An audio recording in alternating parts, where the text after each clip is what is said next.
YouTube, what is up? It's Charles with Cash Out DFS here, bringing you the DraftKings NBA October 24th tips and analysis video. Today I'm going to be talking about the 3-game slate on DraftKings tonight, some of the players, some of the things that I like to look for in the games and the game flows, how I think they might roll out, some of the lineups that the teams might be employing as it is a new season, and we're looking to kind of find value in terms of players that are underpriced but still get a lot of minutes for a new season. Now, if you like my video, I would greatly appreciate it if you could drop me a like down below in the channel. If you could also subscribe to my channel, I would greatly appreciate it. Now, without further ado, let's get into it. Let's head over to DraftKings and break down this slate and see what we can find out and what we'd like to determine as value.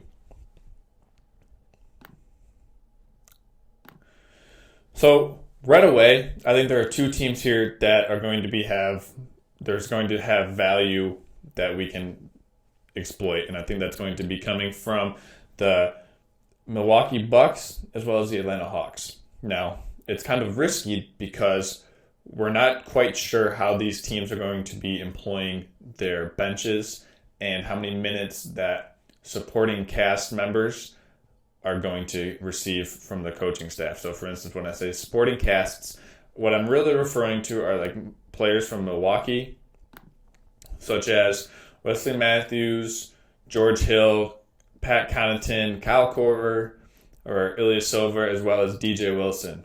We really have no idea or really don't have a concept on how many minutes those players are going to get.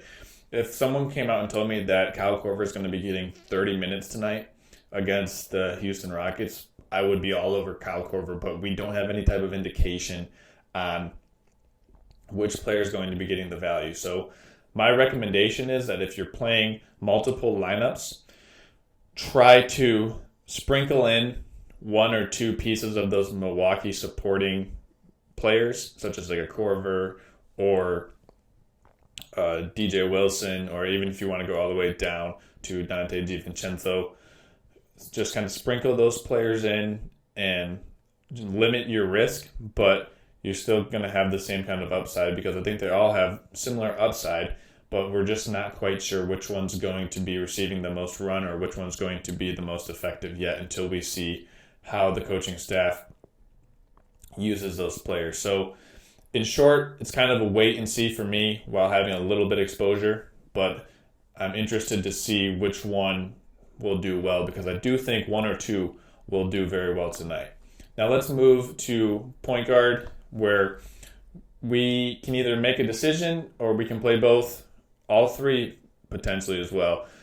James Harden is in a spot where he gets to face off against the Milwaukee Bucks at home. Steph Curry gets to play the Los Angeles Clippers at home in Westbrook. And this will be the first game where we get to see Harden and Westbrook together. Now, there's also Trae Young, as well as D'Angelo Russell. Lou Williams, who is the walking bucket. So I think point guard is really, really deep here tonight. And for my money, I think I'm going to load up putting in point guards tonight because they're going to have the ball the most. They're going to be making the most decisions. And for these teams, these point guards have very high usage rates. So that's something that I like to look for because it doesn't make sense to roster a point guard where they won't have that high of a usage rate. I made that mistake last night where I thought Reggie Jackson would have a high usage rate. Well, it turned out that he didn't, and Derrick Rose actually had a much higher usage rate than Reggie Jackson. So I do like Derrick Rose tonight as well. And I think tonight will be a point guard and center kind of night because we have Andre Drummond on the slate, and as you can see from last game, he had a monster game with 32 and 23. But what is more important for me to look at to see how many minutes that he played. So Andre in his last game, I believe, it's not giving me it here, but I believe that he played about 34 minutes last game against the Pacers. So If we think that Andre Drummond is going to see 34 minutes on the second night of a back-to-back, we need to temper our expectations a little bit. I don't think we can go out there and expect him to drop another 32 and 23 game. But I think he could be in line to definitely have another double-double as long as he stays out of foul trouble. But I think looking at his backup in Christian Wood, who comes in off the bench for the Pistons, he's usually the second or third guy off the bench, matchup depending. But he and Derrick Rose work very well together in the pick and roll. Wood is a very good roll man. So if Derrick Rose is able to penetrate, which he usually is because he's still lightning quick, Wood is usually able to clean up any misses around the rim, get easy putback, tip-ins, and things like that. So Wood can be a viable player tonight if you're looking to pay down at center or just need a player who has a pretty safe floor that we can anticipate getting a decent amount of minutes and know what he's going to do while he's on the floor, and that is be that main screener in ball screen actions with Derrick Rose. Now I'll talk about some more value, which will be coming from the Atlanta side of the ball. And Atlanta is similar to Milwaukee. However, they don't have the same talent. Now, what I mean by that is after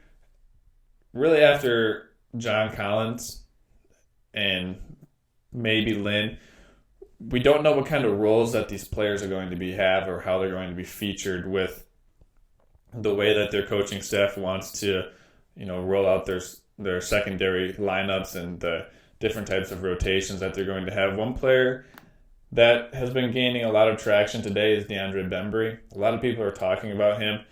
So we know that Kevin Huerter is going to be limited to 15 minutes tonight for the Hawks. So with that being said, it's going to open up a little bit of the rotation for some of the other wing players. Another player that I'm interested in is Jabari Parker. I think he has the potential to really help you out in your lineup and leverage your lineup against the slate.